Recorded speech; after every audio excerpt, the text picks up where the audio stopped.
చాలా మంది ఫుడ్ తినేటప్పుడు ఎక్కువగా గాలి నోట్లోకి ఎక్కువ పీల్చేస్తూ ఉంటారు. దానివల్ల కూడా గ్యాస్ వస్తుందా, లేకపోతే అది మిత్తా డాక్టర్ గారు?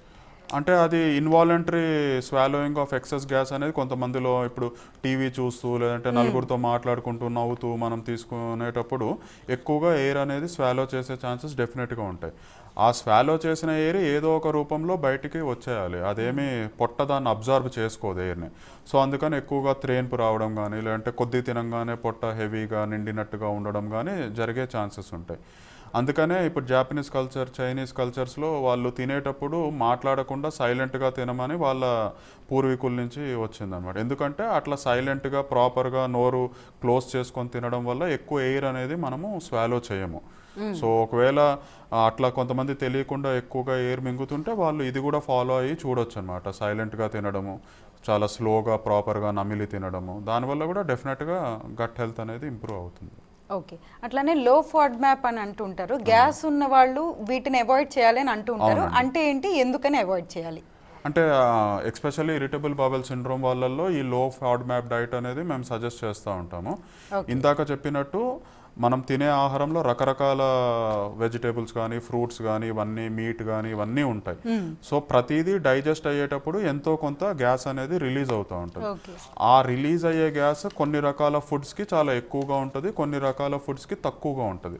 సో డైజెస్ట్ అయ్యే క్రమంలో ఏ ఫుడ్ ప్రోడక్ట్స్ అయితే ఎక్కువ గ్యాస్ని రిలీజ్ చేస్తున్నాయో వాటిని మనం ఇలాంటి పేషెంట్స్కి అవాయిడ్ చేయమని చెప్తూ ఉంటాం.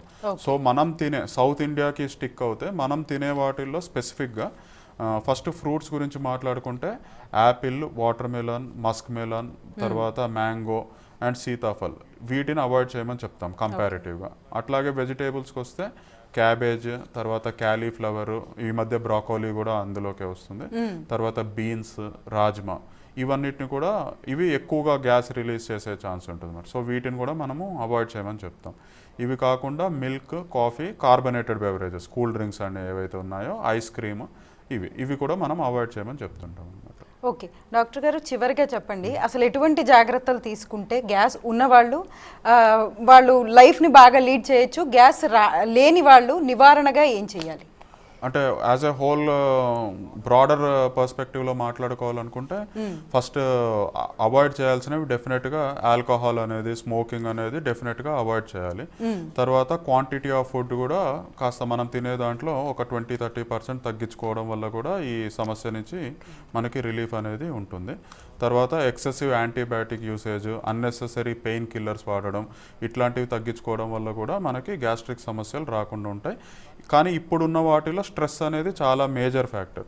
సో స్ట్రెస్ కూడా తగ్గించుకోవడానికి వీలైతే యోగా కానీ, ఏదైనా మెడిటేషన్ లాంటివి కానీ, ఫిజికల్ ఎక్సర్సైజెస్ చేయడం కానీ, తర్వాత టైంకి తినడము, ఇవన్నీ చాలా ఇంపార్టెంట్. మన లాస్ట్ మీల్ మనం నిద్రపోవడానికి కనీసం 2.5 hours ముందైనా ఉండాలి. సో ఇదివరకు సన్సెట్ అయ్యే లోపే తినాలని ఏదైతే చెప్పేవాళ్ళో దాని కనుక ఫాలో అయ్యి 6:30 లోపు కనుక మన లాస్ట్ మీల్ కనుక చేయగలిగితే ఈ ప్రాబ్లమ్స్ ఆటోమేటిక్గా 70-80% అనేది మనం నివారించుకోవచ్చు అన్నమాట. ఓకే డాక్టర్ గారు, ఈనాటి కార్యక్రమంలో గ్యాస్ ఇష్యూస్ అసలు ఏ విధంగా వస్తాయి, ఏం చేయాలనే విషయాలను ప్రేక్షకులకి చాలా డీటెయిల్గా ఎక్స్ప్లెయిన్ చేశారు. Thank you so much. Thank you అండి.